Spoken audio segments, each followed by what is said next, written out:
엎드려. 전화기 다 어디 있어? 가만히 있어. 이거 맞네. 이거 봐봐.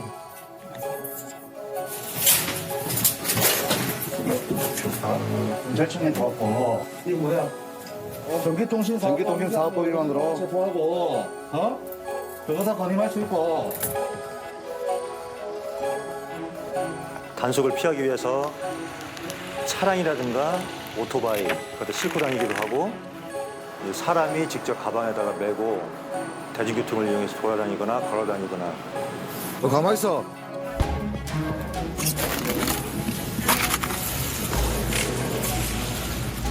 조심 봐라.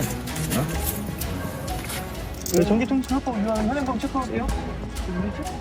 방금 경찰은 인간 중계기를 체포했습니다. 주계기가 없으면 범죄가 이루어질 수가 없죠. 해외 번호 뜨니까 다들 해외 번호 뜨는 걸 안 봤잖아요, 이제. 해외 발신 번호를 국내 010 번호로 변작을 해주는데 필요한 뭐 통신 장비, 이제 그걸 총칭해서 이제 중계기라고 표현을 하고. 충분히 달콤한 유혹이었습니다. 어렵지 않고 저희가 지정된 위치만 가셔서 그냥 이제 기기 이제 받고 아니면 기기 전달해주고 이런 부분만 하시면 되는 거라서 뭐 어렵진 않아요. 자신이 인간 중계기란 걸 나중에야 알게 됐다고 합니다. 후에는 벌써 늦었습니다. 열심히 사는 아르바이트만 하고 했던 상태였는데 범죄자로 낙인을 찍히는 것 자체가 좀 많이 억울하죠, 사실.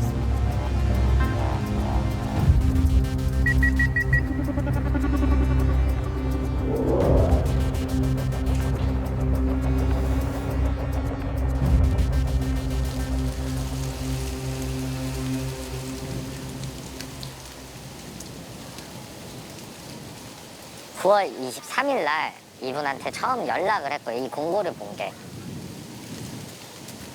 남자는 휴직 중이었습니다. 아르바이트 거리를 찾다가 공고 하나를 보게 됩니다. 중고폰을 중고 매장이나 이런 중고 매장 하시는 분들에게 납품하는 일이라고 적혀도 있고요. 제가 이제 전화해서 물어봤죠. 혹시 이제 중고폰 중고 매장에 납품하는 일인데 어떤 걸 하는 거냐. 그때는 이제 저희가 이제 그 중고폰 같은 경우 있잖아요. 네. 그 중고폰으로 해서 그 이제 저희가 지금 이제 납품이나 이제 그 받거나 이런 부분을 한 거거든요. 네네. 뭐 이제 어렵지 않고 저희가 지정된 위치만 가셔서 그냥 이제 기기 이제 받고 아니면 기기 전달해주고 이런 부분만 하시면 되는 거라서 뭐 어렵진 않아요. 면접 같은 건 따로 없었습니다. 그러면은 따로 면접은 없으시냐 했더니 네, 뭐 그냥 면허증이나 이런 거 신분증으로 확인됐으니 일 가능하시면 바로 나오시면 된다라고 해가지고 시작을 했죠. 채용 담당자 외 두 분이랑 해서 저까지 해서 4명 카톡방이 만들어졌고요. 비용은 식대랑 유류비, 주유비, 톨비 포함해서 15만 원. 혹시 불법적인 일은 아닐까 의심이 들기도 했다고 합니다. 여기에 사실상 어떤 게 들어있는지를 모르는 상태에서 배송하는 게 조금 이상하다라고 생각이 들었거든요. 그래가지고 저는 확실하게 물어봤죠. 이 안에 마약이 들은지 아니면 뭐 이상한 물건이 들은지 나는 모르니 확인을 해봐도 되냐. 했더니 채용 담당자 그분께서 확인해 보시라고 하시더라고요. 사실 여러분이 정말 중고폰이 있었고. 보이스피싱과 무관한 중고폰 배송 아르바이트라고 했습니다. 사장님 혹시 뭐지? 이거 지금 핸드폰 기기로 왔다 갔다 뭐 하셨잖아요. 네네 중고폰. 막 뭐 보이스피싱 뭐 채권회수 뭐 이런 걸로 해도 수거책들 해가지고 막 이상한 것들이 많아가지고. 네. 그거는 그 뭐냐 뭐 이제 카드나 뭐 비밀번호 뭐 이런 거 요구하잖아요. 저희가 중고폰이나 이런 부분은 조금 이제 매입을 하는데 네. 전화가 잘 터지는 거는 유심히 껴보고 전화가 잘 터지거나 이런 부분 다 체크를 해야 되잖아요. 네, 그렇기 때문에 저희 다 이제 체크하는 기사님들 따로 또 계시고. 일은 어렵지 않았습니다.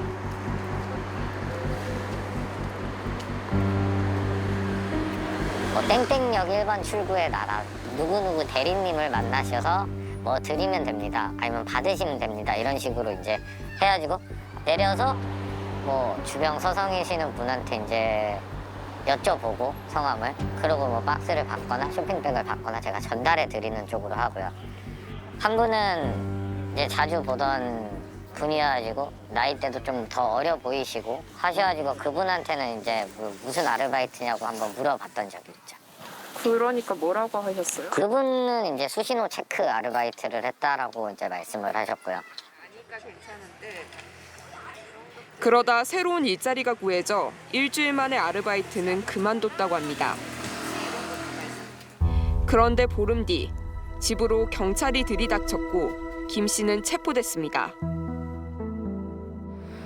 아까 그 수신호 체크했다라는 분, 그 친구가 이제 현장에서 체포가 돼서 그 친구가 어디에서 역에서 받았다 해서 CCTV 확인해가지고 저를 특정했다라고 하시면서 가방에 12대의 폰을 갖고 이제 지하철역을 돌아다니면서 뭐 그 핸드폰을 조작을 했다고 저는 들었거든요. 김 씨가 배송한 중고폰이 문제였습니다. 경찰분들이 말씀해 주신 거에서는 이게 이제 그 핸드폰 중계기로 이용되는 핸드폰들이었다. 중계기가 뭔지도 사실상 몰랐거든요, 정확하게는. 근데 경찰분들이 원래는 기기로 하는데 요즘은 핸드폰으로도 많이 한다. 그거를 너가 제공한 역할을 한 거다. 송금이나 인출하는 분들. 그런 거는 당연히 보이스피싱에 연루가 된다라고 의심은 충분히 간다고 생각합니다. 배송일만 해서는 아예 상상을 할 수가 없죠, 사실상.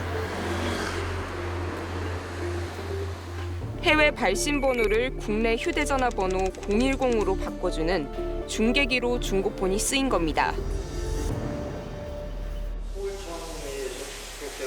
국내 010 번호로 표시가 되면은 사람들이 아 국내 전화구나 라고 해서 받기 때문에 그걸 이용을 해서 해외 발신 번호를 국내 010 번호로 변작을 해주는데 필요한 뭐 통신 장비 이제 그걸 총칭해서 이제 중계기라고 표현을 하고 중계기가 없으면 범죄가 이루어질 수가 없죠. 해외 번호 뜨니까 다들 해외 번호 뜨는 걸 안 받잖아요 이제. 실제 단속된 중계기 휴대전화들입니다. 수많은 메시지들이 원격으로 보내지는 모습을 확인할 수 있습니다. 어떻게 이런 일이 가능할까?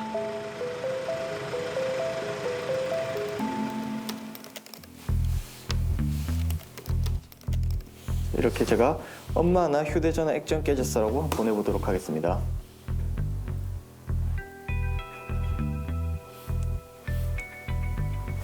그러면 번호가 010이네요. 예, 010으로 피해자한테 연락한 게 보시죠. 이 휴대전화와 이 노트북을 지금 연결한 것인데 이 휴대전화도 살펴보면 휴대전화에서 문자를 보낸 것처럼 떴죠. 구글 메시지, 이제 구글에서 제공하는 기능을 이용해서 연결을 한 다음에 이제 해외에서 문자를 보내면 국내에 있는 휴대전화로 문자가 발송되게 하는 그런 시스템입니다. 이제 이게 수법 전화 통화도 가능합니다. 이렇게 링크를 보내서 원격제어.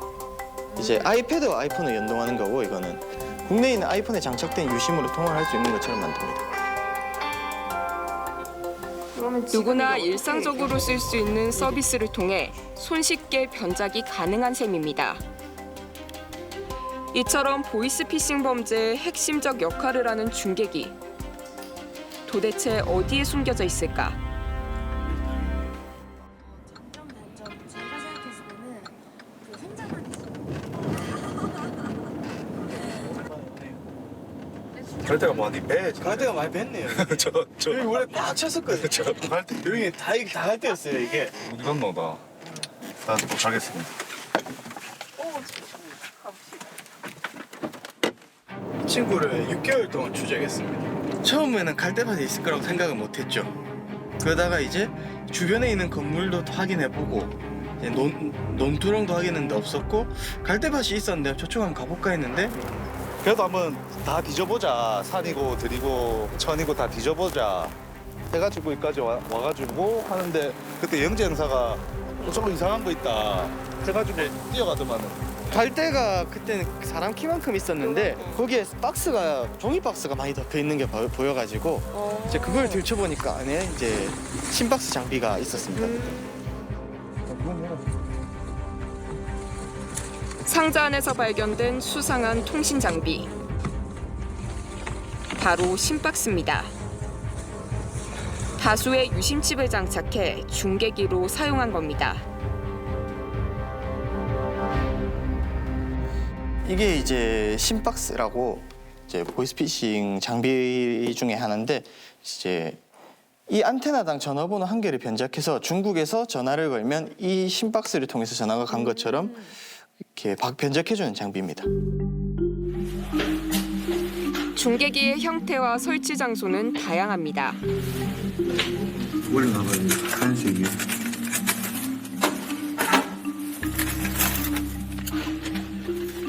심박스를 물탱크 뒤에 숨겨두기도 하고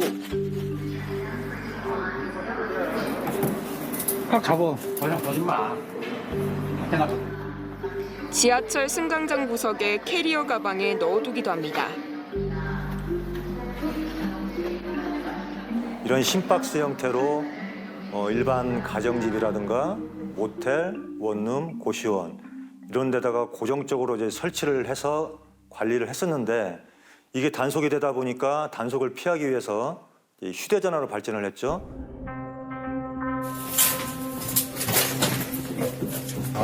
경찰청에 들어왔고 이게 뭐야? 전기통신사업법위반으로 체포하고 변호사 건임할 수 있고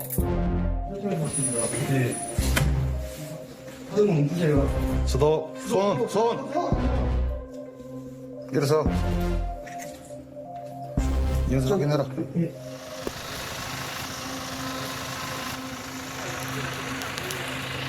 휴대전화를 소지한 채 차량과 지하철로 이동하며 추적을 피하는 이른바 인간 중계기까지 등장했습니다. 너 가만히 있어.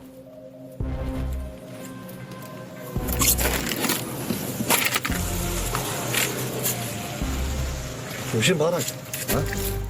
단속을 피하기 위해서 차량이라든가 오토바이 그것도 싣고 다니기도 하고 사람이 직접 가방에다가 메고 대중교통을 이용해서 돌아다니거나 걸어다니거나 그런 식으로 이동형 중계기라고 표현을 하는데 고정형보다는 이동형 중계기가 아무래도 단속하기 어려우니까 범죄 조직에서도 이제 이동형 중계기를 할 수 있는 사람들을 좀 선호하는 편이죠.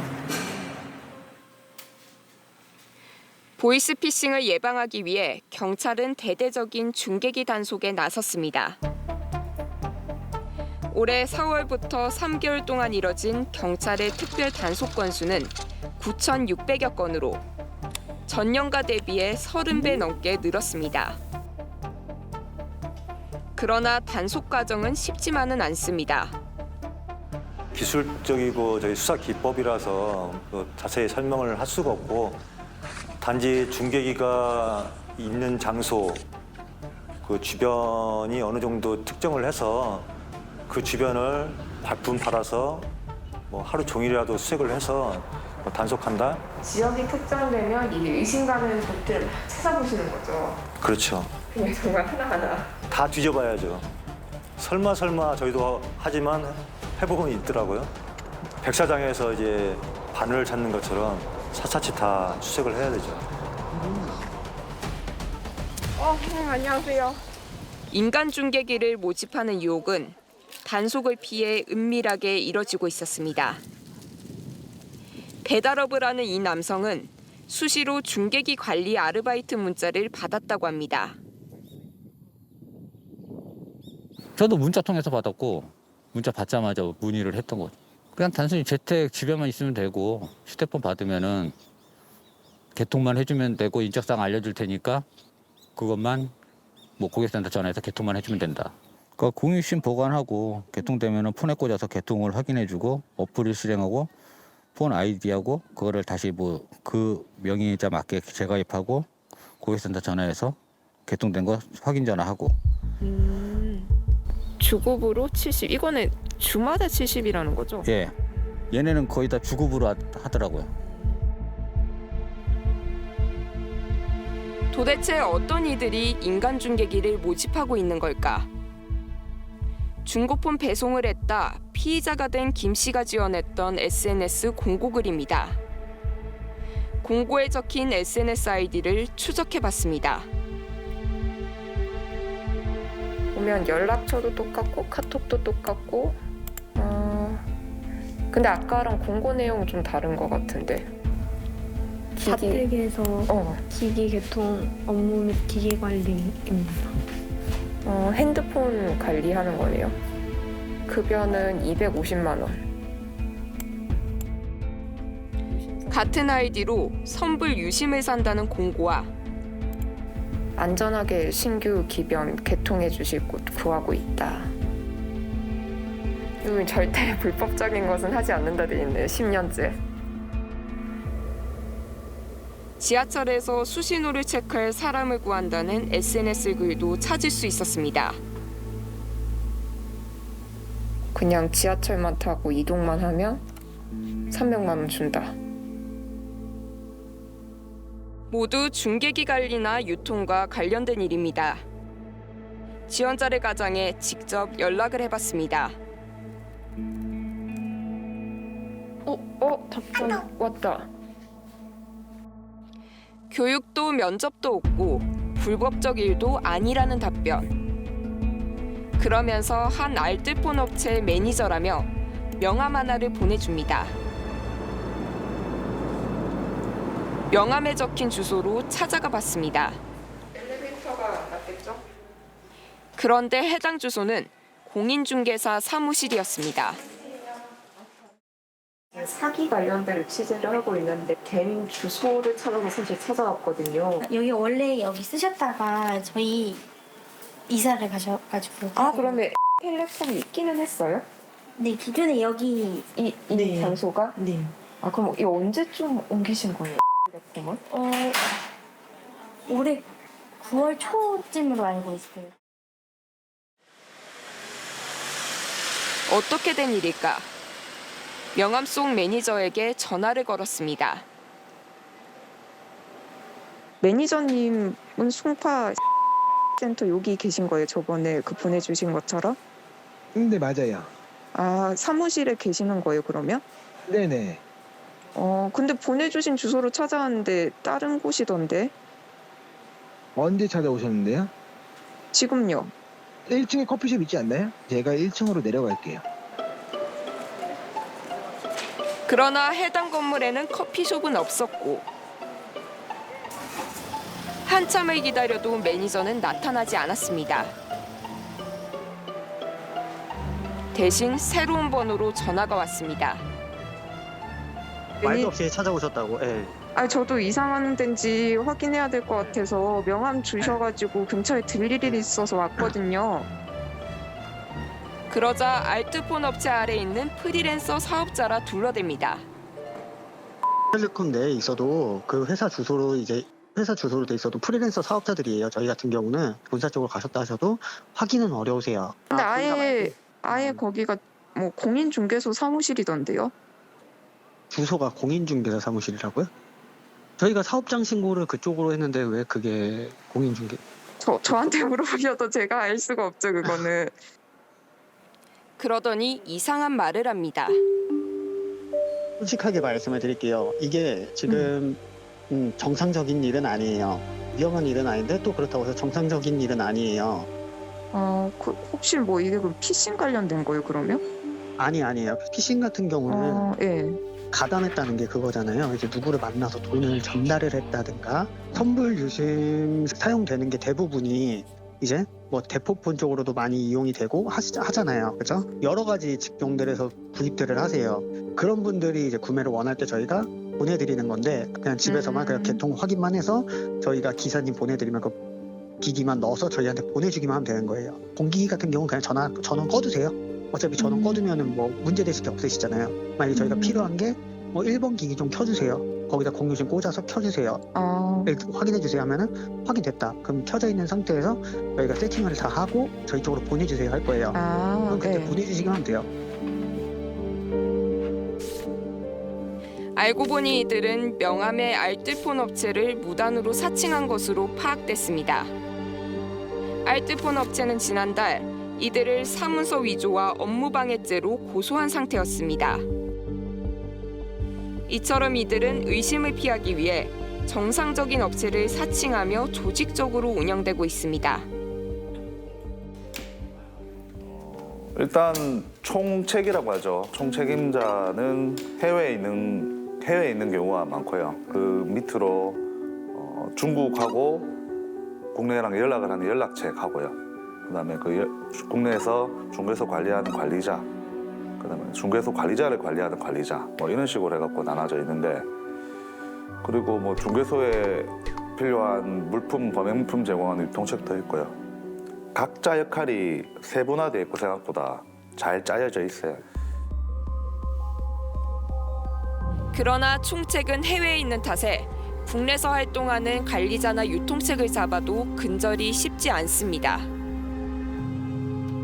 총책이 근거가 안 되니까 거의 해외에 있고 총책이 누군지 지금 워낙 점조직이라서 총책을 밝히기가 어려워서, 그래서 인터폴을 통해서 적색 수배를 한다거나 해서 해외에서 검거되면은 이제 그때 송환돼 오잖아요. 그럼 이미 시간을 많이 지난 상태고, 그러면 또 다른 조직이 생겨나고. 끝없는 싸움이네요, 이게 어떻게 보면. 그렇죠. 현재로서는 이 중개기가 해외하고 국내를 딱 연결해준 중간 단계니까 이 중간 단계만 끊어도 없어지지 않을까 하는 그런 생각이 들거든요.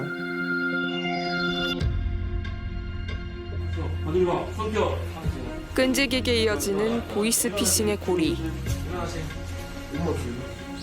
자신도 모르는 사이 그 고리에 엮이는 사람들. 그리고 알고 했으면은 이게 진짜 뭔가 잘못됐다라고 생각했으면 제 차와 제 핸드폰을 절대 안 했겠죠. 사기의 공동정보 아니면 방조 정도로 문제가 되고, 계좌 같은 것을 전달해주거나 뭐 카드 전달해줬다 그러면 전자금융거래법 위반이 되고. 손쉬운 돈벌이는 의심부터 하고 보는 것. 자신을 지키는 가장 빠른 방법입니다. 만약에 가담이 돼서 조금 의심이 된다라고 한다면 바로 증거 확보해놓고 신고를 하는 게 제일 좋고요.